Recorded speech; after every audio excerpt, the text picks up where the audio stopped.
Hello दोस्तों, तो आप सभी का स्वागत है हमारे यूट्यूब चैनल बड़ा कैरियर पर। तो आज हम लोग क्लास 10th का एग्ज़ाम जो 18 फरवरी को हुआ है, मतलब आज ही, साइंस का, उसका हम लोग आंसर की देखने वाले हैं। फर्स्ट सेटिंग का सवाल है। Question booklet set code D है, तो इसमें आप लोग प्रश्न देख करके मिलाएंगे और मैं अभी डी जो हमारे पास सेट है उससे मिलाने वाला हूँ। तो चलिए हम लोग देखते हैं आगे। पहला सवाल इसमें कहता है पौधों में जनन अंग कहाँ पाए जाते हैं, तो इसका आंसर होगा बी, पुष्प में। इसका आंसर होगा पुष्प में, इसलिए बी इसका आंसर हो जाएगा। अगला सवाल इसमें दूसरा कहता है कि मस्तिष्क का कौन सा भाग शरीर की स्थिति तथा संतुलन का अनुरक्षण करती है, तो इसका आंसर हो जाएगा बी, अनुमस्तिष्क। आप आराम से मिलाएंगे सभी सवालों को। बहुत सारे देखे गलत गलत है, लेकिन जो मैं अभी करने जा रहा हूँ आंसर जो 100% सही है। कहता है किस पौधे में रंध्र अनुपस्थित रहता है, तो इसका आंसर हो जाएगा डी, खनीर एक पौधा है जिसमें रंध्र यानी स्टोमाटा नहीं पाया जाता है। अगला सवाल हमारे पास आता है बाबू, कहता है BS4 का संबंध किससे है, तो ये बाबू संबंध है वायु प्रदूषण से। ये सब वाहन से निकलने वाले प्रदूषण के लिए लागू किया गया था, इसलिए वायु प्रदूषण हो गया। रक्त में ऑक्सीजन का वहन करता है, तो हीमोग्लोबिन बिल्कुल राइट आंसर है, इसलिए इसका आंसर हो जाएगा हीमोग्लोबिन। अगला सवाल है निम्न में किसे बर्थ हार्मोन कहा जाता है, तो ये आंसर इसका हो जाएगा ऑक्सीटोसिन। कोई इंसुलिन मार दे रहा है, जो कि गलत आंसर है। ऑक्सीटोसिन आंसर इसका बिल्कुल राइट है। आगे कहता है बीज विकसित होता है, तो बीज विकसित होता है बीजांड में, इसलिए इसका आंसर हो गया बीजांड से बीज विकसित होता है, इसलिए इसका आंसर है डी। नेक्स्ट है ग्रहणी भाग है, यानी duodenum is a part of, तो इस हो गया छोटी आंत का, सब बताया गया है। अगला सवाल कहता है कि जल में घुलनशील भस्म कहलाता है, तो इसका आंसर बी हो जाएगा, क्षार ही कहलाएगा। अगला सवाल आ गया आपके पास, सोडा एस का रासायनिक सूत्र क्या है, तो इसका आंसर बी होगा Na2CO3। निम्न में कौन विजातीय यौगिक है, तो इसका आंसर प्लास्टर ऑफ पेरिस होगा। ये इसका अलग कौन जाति है, तो ये प्लास्टर ऑफ पेरिस अलग है, बाकी ये सब एक ही जात के हैं। अगला बेकिंग सोडा का रासायनिक सूत्र होता है, तो इसका होगा NaHCO3, यानी डी आंसर हो जाएगा 12 का। अब आपके सामने 13 नंबर है, इनमें कौन संक्षारक अम्ल है, संक्षारक अम्ल तो सल्फ्यूरिक अम्ल ही होगा। आगे देखते हैं हम लोग। नेक्स्ट सवाल कहता है मिल्क ऑफ मैग्नीशिया का pH होता है, तो इसका आंसर हो जाएगा 14, राइट आंसर है। नेक्स्ट सवाल है सल्फर में संयोजी इलेक्ट्रॉन की संख्या, तो सल्फर की परमाणु संख्या 16 हो जाता है।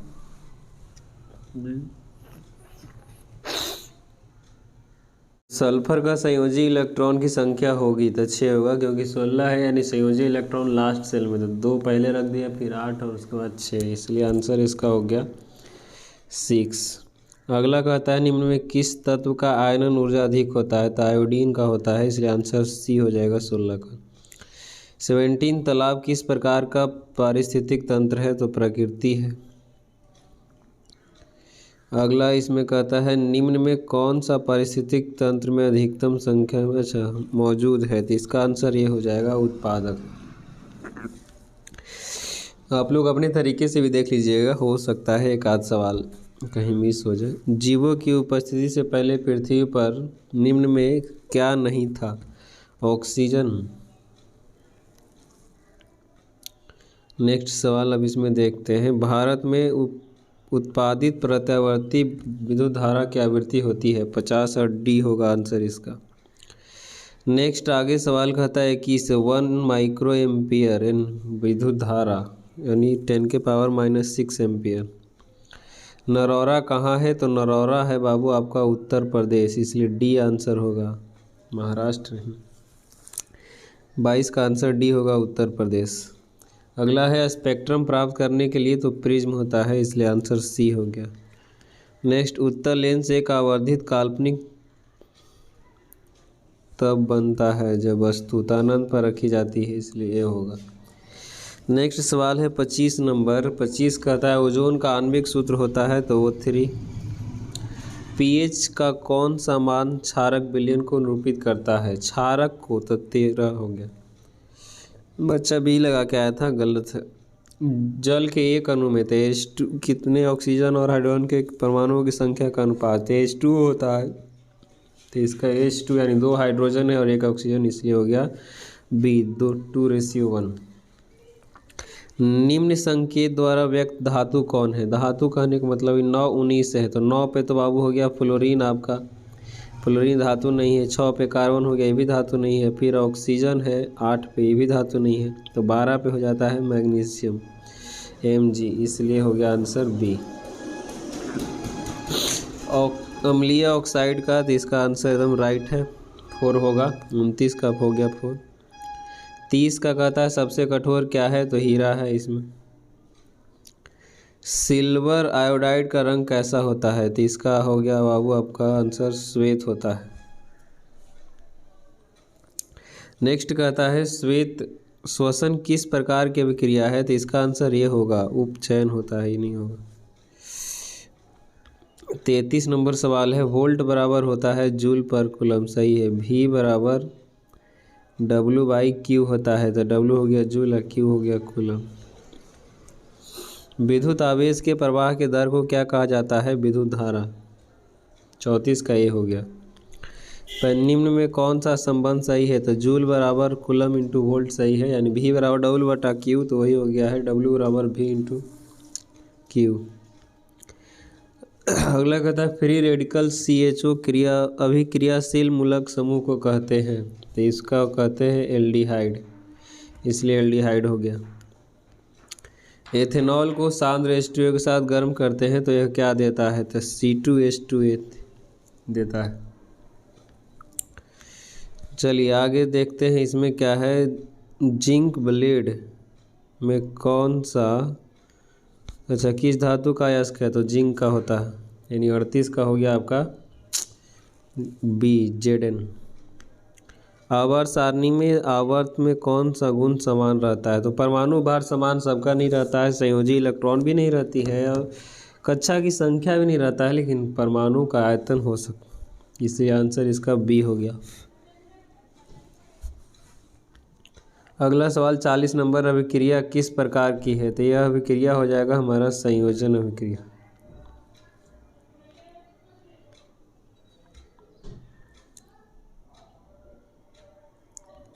कहाँ थे?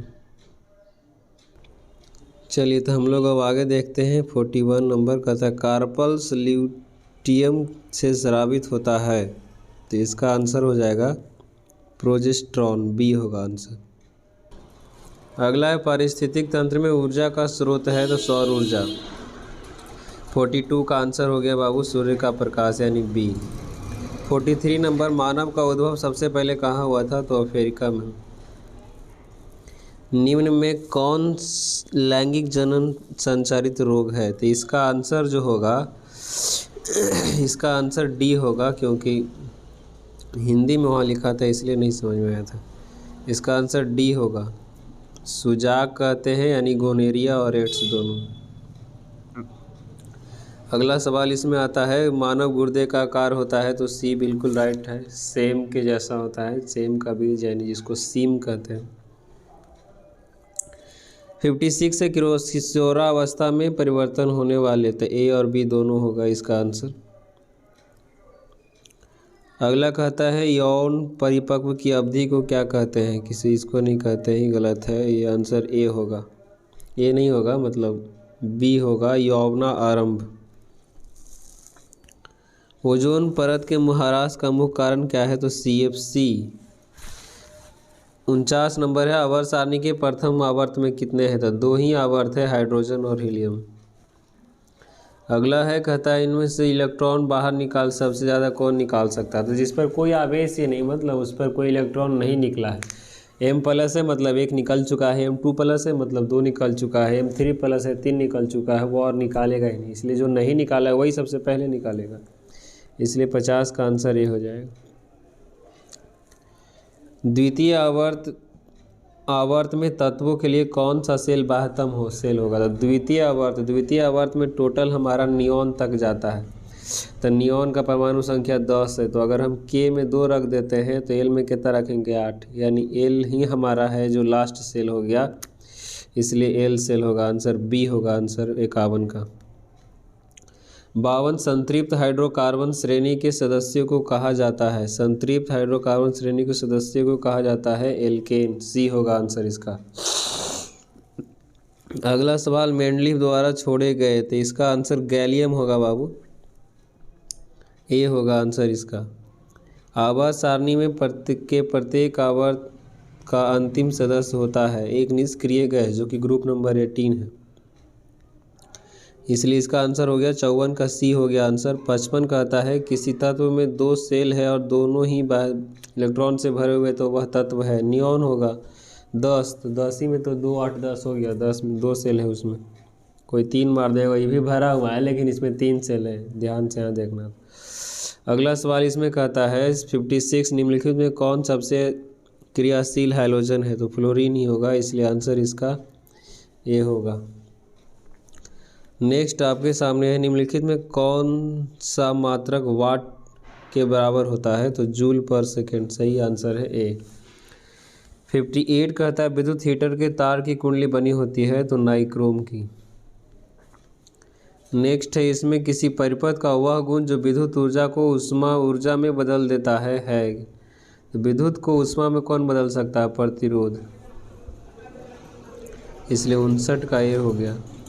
विद्युत सेल से धारा प्राप्त करने के लिए इसके बीच विभवांतर का मान होता है, कम होना चाहिए।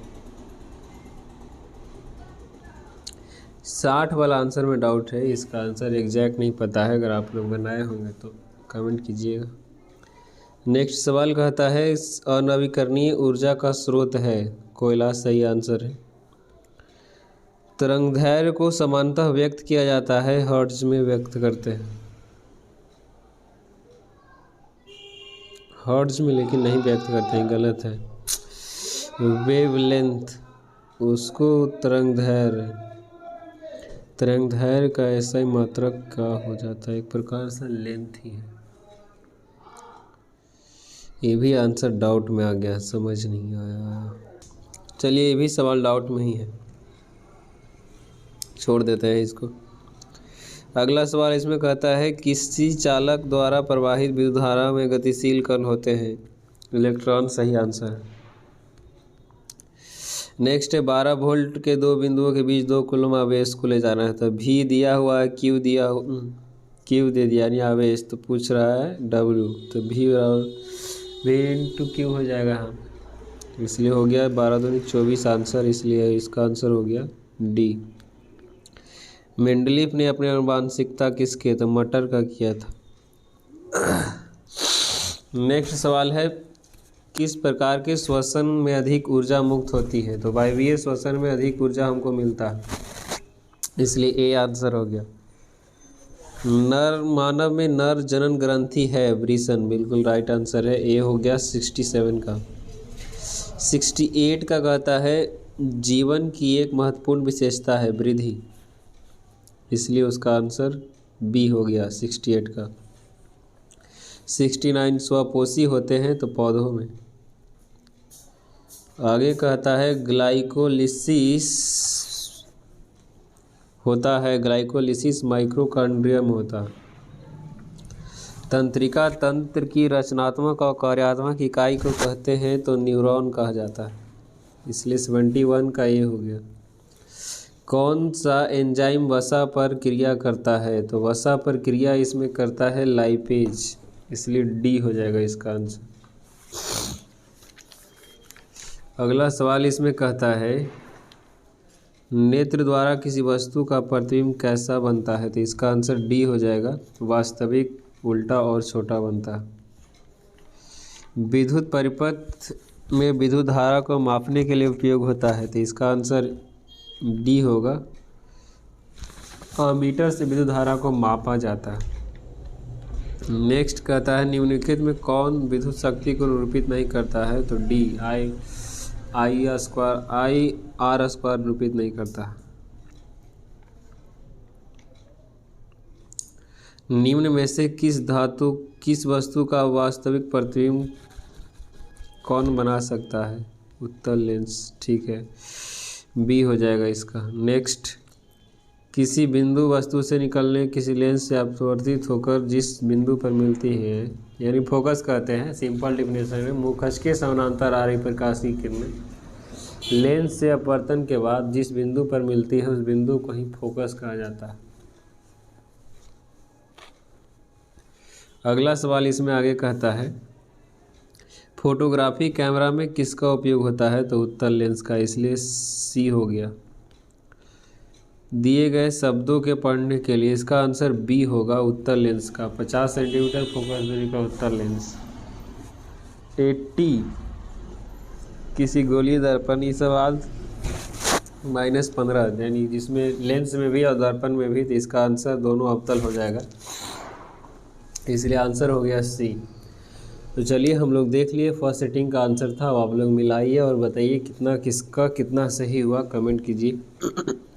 बाकी कहीं गलती है वो भी बता दीजिए, और आगे की सब्जेक्ट की तैयारी करें, जो भी है आगे देखा जाएगा। चलिए तो मिलते हैं अगले लेक्चर में। धन्यवाद।